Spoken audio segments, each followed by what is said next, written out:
우리는 우리보다 수준이 높지 않은 사람들이 이야기하면 별로예요. 잘 귀담아 듣지 않습니다. 적어도 이 땅 가운데서, 세상 가운데서 엄청난 성공을 이루었던지 우리가 입이 쩍 벌어질 일들을 행한 사람들이 와서 그래도 앞에 와가지고 이야기를 해야 그 이야기를 듣고 아, 신빙성이 있다.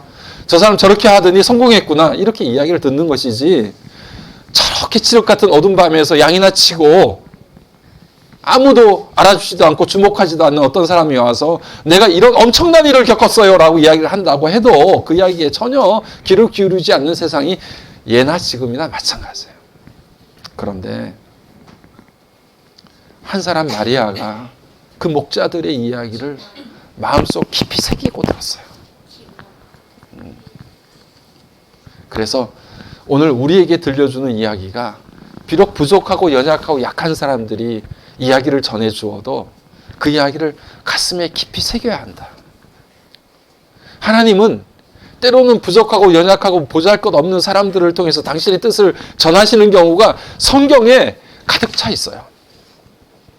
엄청난 사람, 놀라운 사람들이 아니었어요. 예수님의 제자들이 정말 흔하디 흔한 사람들이잖아요.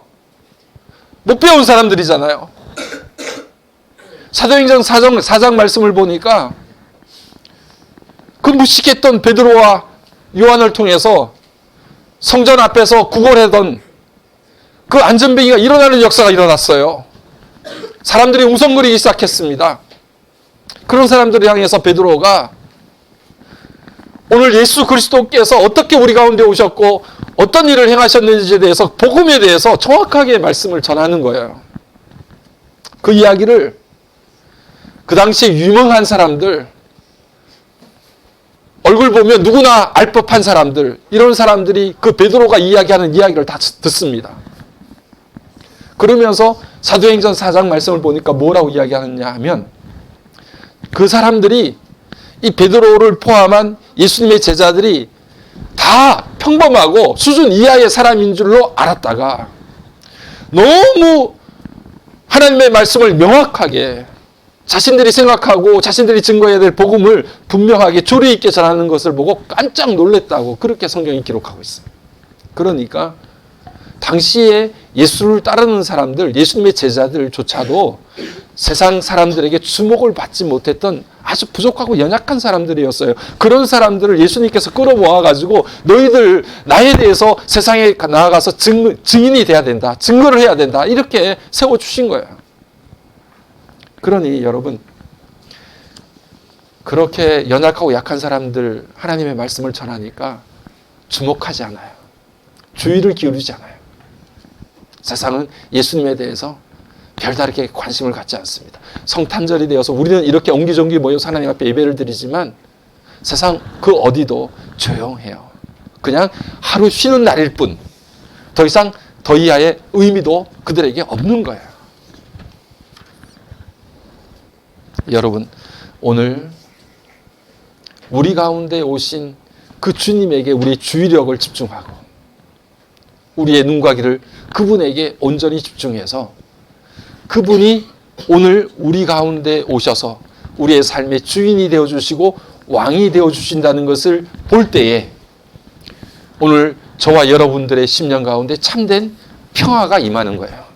우리 마음속에 일어나는 소란과 요동침과 두려움과 무서움과 우리 안에 사람들에게 나타내 보여지지 않는 저 깊은 속에서 일어나는 아우성들이 지금도 이 자리, 예배의 자리에 있으면서도 계속해서 우리의 머리와 마음을 혼란스럽게 만드는 불확실한 미래와 아직도 결정되지 않은 문제들과 이 많은 것들이 우리를 두렵게 만들고 힘들게 만드는데, 그 모든 아우성들을 잠재울 수 있는 유일한 방법은 오늘 목자들이 이야기했던 그 이야기에 귀를 기울이며 들었던 마리아처럼 오늘 우리 가운데 참된 주인과 왕으로 오신 예수 그리스도를 여러분들이 보게 될 때 오늘 그 놀라운 역사가 저와 여러분들 가운데 평화로 임하여질 줄로 믿습니다.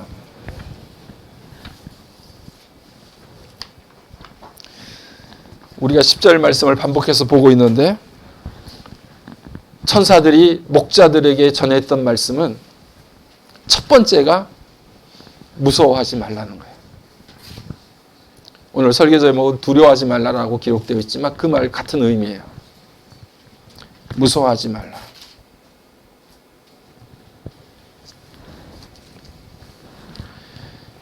목자들은 갑자기 어두운 하늘에서 천사들이 빛과 함께 나타나니까 무서웠죠. 사람은 우리들 마음속에 무서움을 가지고 있어요. 하나님이 우리를 처음 창조하실 때는 그러지 않았습니다. 여러분 생각해 보세요. 아담과 하와를 처음 만들어서 에덴 동산에 두어서 하나님과 교제를 나누고 함께 이야기를 나눌 때 인간은 정말 하나님과 함께 사는 게 너무 기쁘고 행복했어요. 처음 하나님이 창조하신 그 모습대로 하나님과 교제할 때 너무 기뻤습니다. 이게 인생의 참 목적이었어요. 그런데 인간들이 하나님의 말씀을 거역하고 에덴 동산의 중앙에 있는 선악과를 따먹었을 때 그때부터 사람들의 마음속에 두려움, 무서움이 생겨나기 시작했어요. 여러분 어떻습니까?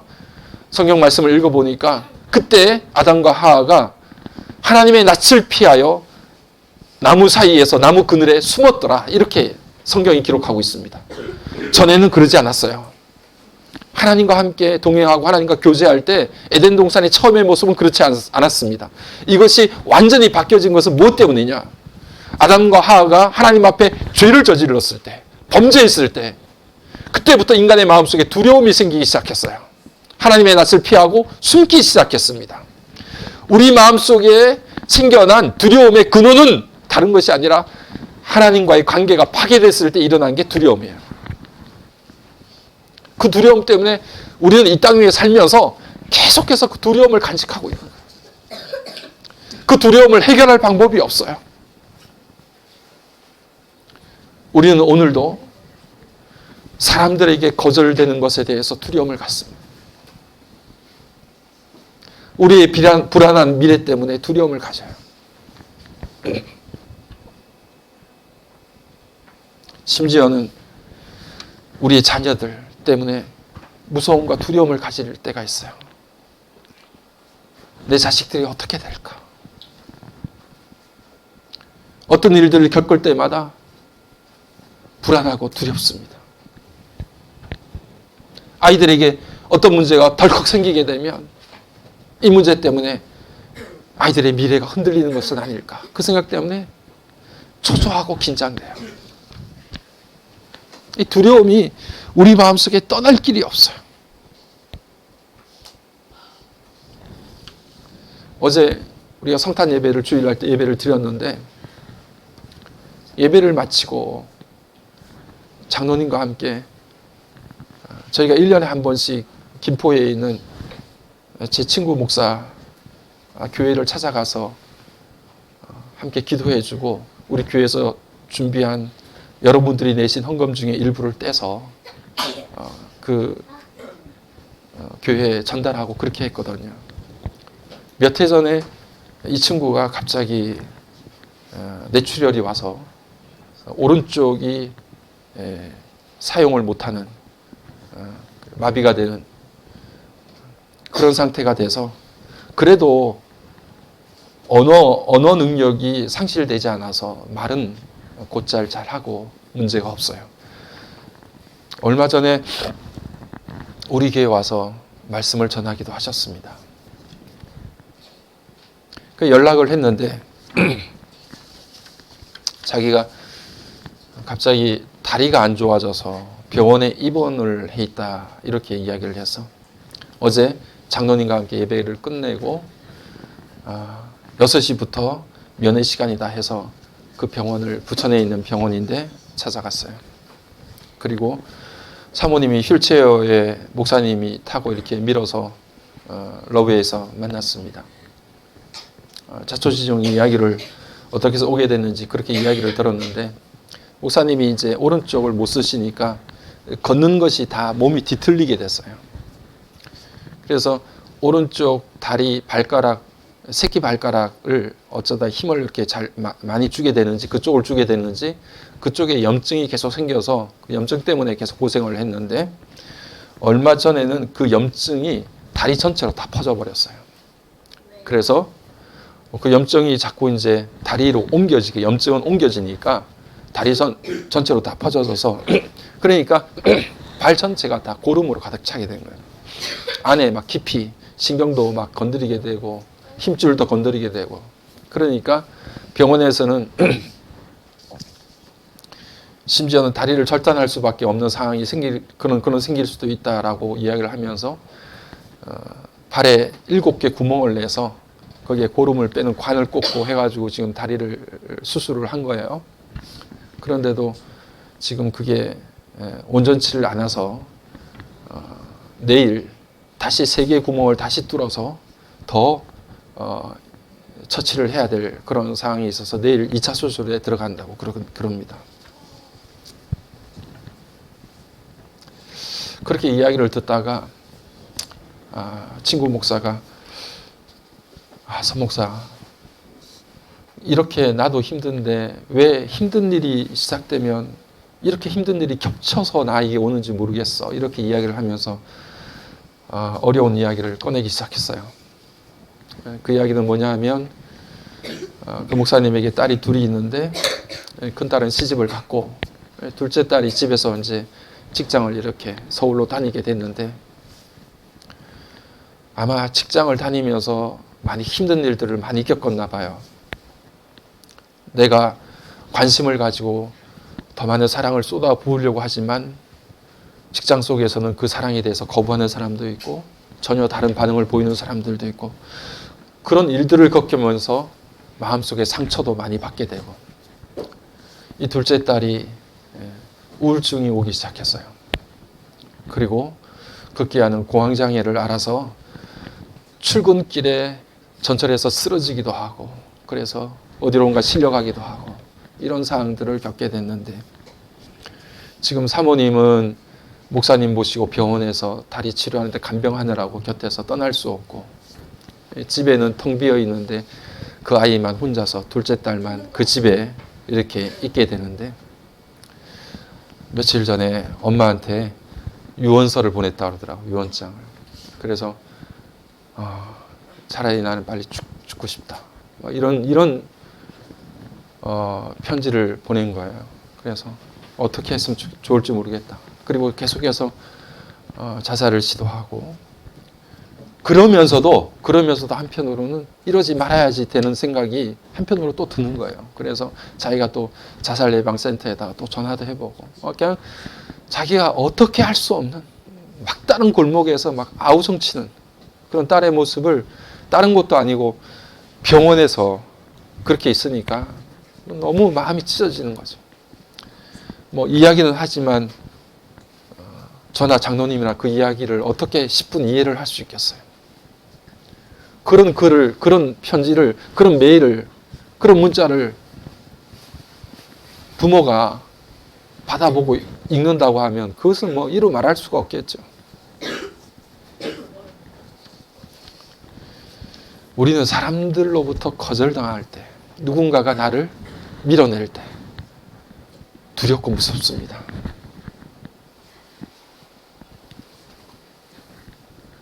내가 하는 일들이 잘 될까? 사업장이, 직장이 이런 문제도 참 두렵지만 우리가 두려운 것들을 이렇게 찾아가 보면 정말 세상에서 두려운 건 사람이 두려운 거예요. 사람이 무서워요. 누군가가 나를 정말 사람 취급하지 않고 나를 밀어낼 때 그 사람들의 눈초리가 너무 무서운 거예요. 두렵습니다. 이것들을 겪어본 사람들은 우울증에 빠질 수밖에 없고 공황장애에 빠질 수밖에 없고 나는 더 이상 이 땅 위에 살만한 가치가 없는 것으로 여겨질 수밖에 없는 거예요.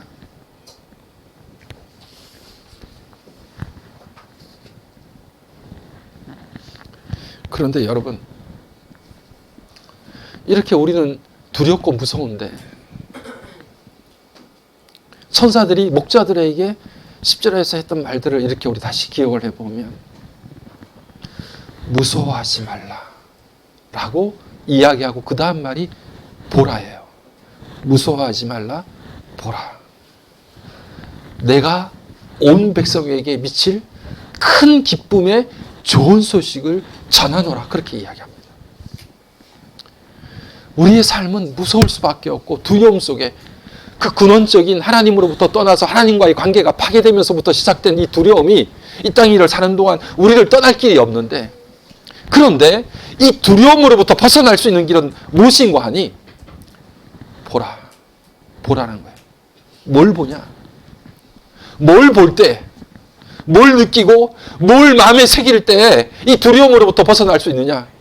온 백성에게 미칠 큰 기쁨의 좋은 소식에 우리의 눈이 떠해지게 될 때, 아, 나는 두렵고 힘들고 이 세상을 살아갈 만한 자신감과 용기도 없고 나를 힘들게 만드는 많은 일들이 우리 가운데 넘쳐나는데, 그런데도 이 세상 가운데서 두려움을 떨쳐내고 살 수 있는 방법은 다른 것이 아니라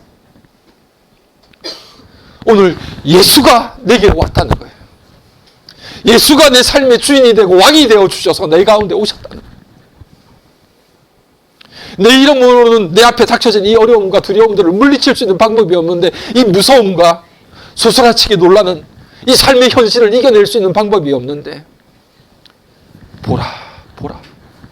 다른 것 보지 말고, 사람 보지 말고, 상황들 보지 말고, 어려운 장벽들 보지 말고, 봐라, 봐라.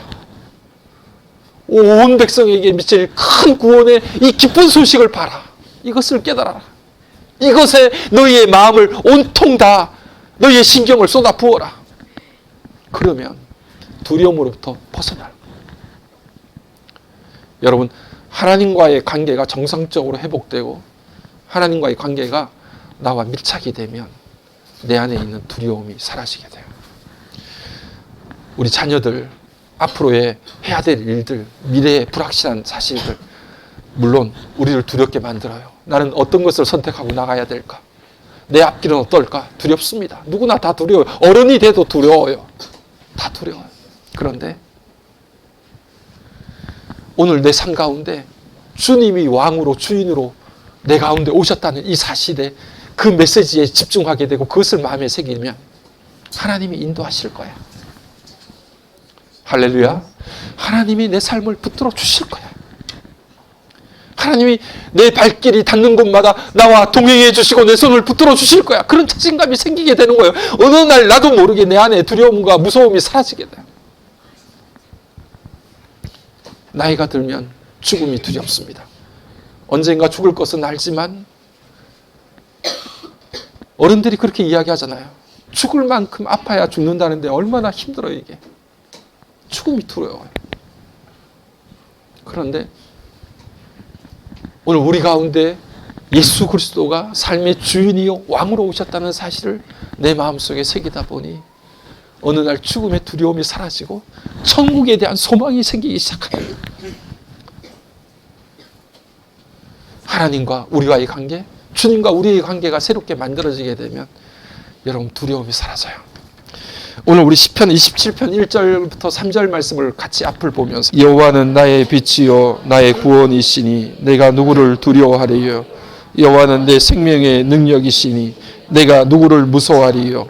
악인들이 내 살을 먹으려고 내게로 왔으나 나의 대적들, 나의 원수들인 그들은 실족하여 넘어졌도다.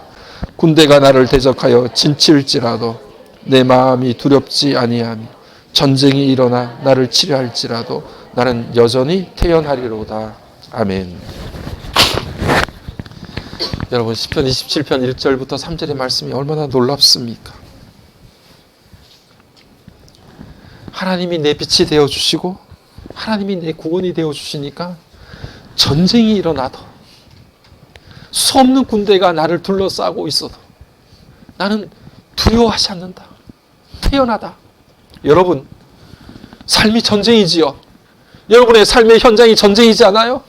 직장에 가면 늘 힘들고 어려운 순간들을 우리가 이겨내고 극복해야 살아갈 수 있는 세상 속에 우리가 삽니다. 늘 사람들의 관계가 무섭고 힘듭니다. 오늘 그 가운데 두려움과 무서움을 물리칠 수 있는 것은 우리 안의 힘으로 되지 않아요.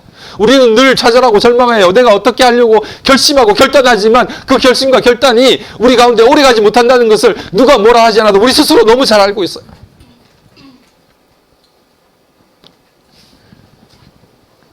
오늘 살아계신 하나님 아버지께서 저와 여러분의 구원과 저와 여러분의 삶의 빛이 되어주실 때 어둠이 물러가듯이 우리를 옥죄이는 두려움이 사라지게 돼요. 하나님이 내 삶을 책임지시고 인도해 주실 것을 확신하게 돼요. 제가 TV 프로그램을 한 가지 챙겨보는 게 있는데요. 요즘에 하고 있는, 나 혼자는 아니고, 아, 전지적 참견 아니야. 막장 드라마. 도훈이가 되게 사람을 웃겨, 애가. 말을 너무 잘해. 제가 정말 좋아하고 챙겨보는 프로그램 하나가 요즘에 하는 Sing Again이라고 하는 JTBC에서 하는 무명 가수들이 모여서 경연대회를 하는. 여러분 한 번쯤 보셨죠? 요즘에 어떻게 이렇게 노래를 잘하는 사람들이 대한민국은 다 가수야 보면, 그죠? 그런데 그렇게 보는데 그게 왜 그렇게 마음에 와닿느냐 하면 저렇게 노래를 잘 부르고 자기 꿈을 향해서 달려가는데도 안 되는 거잖아요. 무명 가수로 수년을 10년을 넘게 20년 가까이 그렇게 무명의 시간들을 보내고 있는 그런 사람들이 부르는 노래와 사연이 거기에 담겨져 있잖아요. 근데 그것을 이렇게 보면서 그런 이유에서도 챙겨보게 되지만 거기 여러분 심사위원으로 이렇게 계신 분 중에서 나이가 제일 많은 임재범이라고 하는 분 아시죠? 60 한 둘 셋 정도 된 것 같아요. 우리 하집사님 정도 연세가 되시고. 근데 보면 나이가 들었는데도 이렇게 사람이 멋있어요. 수염도 이렇게 길고 막. 근데 이분이 제가 이분의 인생 이야기를 조금 소개를 하려고 해요. 이분이 태어나면서부터 환경이 그렇게 좋지를 못했어요. 그러니까 본초를 둔 어떤 남자가 다른 여자와 불륜의 관계를 맺어서 낳은 자식이 임재범이에요. 그리고 그 남자가 또 다른 여자와 또 잘못된 관계를 맺어서 낳은 아들이 있는데 그 아들이 손지창이에요. 그러니까 손지창과 임재범은 이복 동생 사이예요. 형 동생. 그러니까 아버지는 똑같고 엄마만 다른 거예요. 그런데 손지창은 낳아서 이모부 손에 길러져서 이모부의 성을 따라서 손씨가 된 거고, 그래도 임재범은 어떻게 아버지의 성을 따르게 돼서 임재범이 된 거예요. 태어나면서부터 환경이 좋지가 못했어요.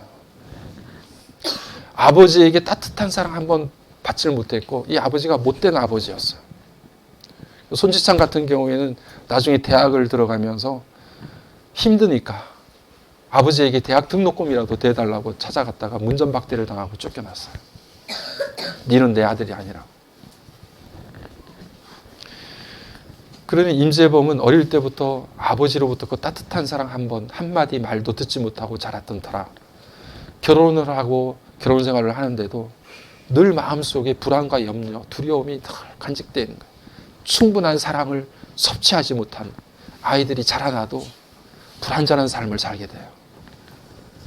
그러면서 가수 생활을 하는데도 어느 날 찾아온 우울증과 공황장애가 임재범을 너무 힘들고 어렵게 만들어서 어느 정도냐 하면 혹시 남의 집에 내 편지가 갔을까 봐 남의 집 우체통을 매일 뒤지다가 다른 집으로부터 신고를 당해가지고 경찰서 끌려가기도 하고, 집을 나갈 때쯤 되면 문을 잠궈놓고 그 문이 잠겼는지 안 잠겼는지를 문을 붙잡고 30분을 흔들고 있대요.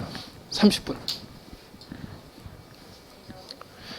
아이들과 아내가 잠을 자고 있는, 어두운 밤에 잠을 자고 있는데 잠을 자면 임재범의 마음속에 가득 차는 것은 다른 것이 아니라 어떻게 하면 죽을 수 있을까? 그 생각밖에 안 드는 거예요.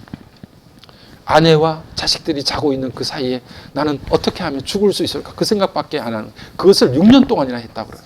6년 동안. 그러니 아내는 너무 힘들었겠죠. 임재범은 교회를 안 다녔지만 신앙생활을 그렇게 한 사람이 아닌데 이 아내가 교회를 너무 열심히 다녔던 사람인 거예요. 얼마나 하나님 앞에 울부짖으며 남편을 위해서 기도했겠어요. 도저히 생활이 안 되니까. 그래서 어느 날 아내가 임재범의 머리맡에 말을 한다고 해서 들을 사람이 아닌 걸 아니까 그냥 말없이 성경책 한 권을 머리맡에 두고 그냥 나가버린 거예요. 근데 아내가 두고 간 그 성경책을 어느 순간인가 읽고 싶은 생각이 들더래요. 자기 마음속에.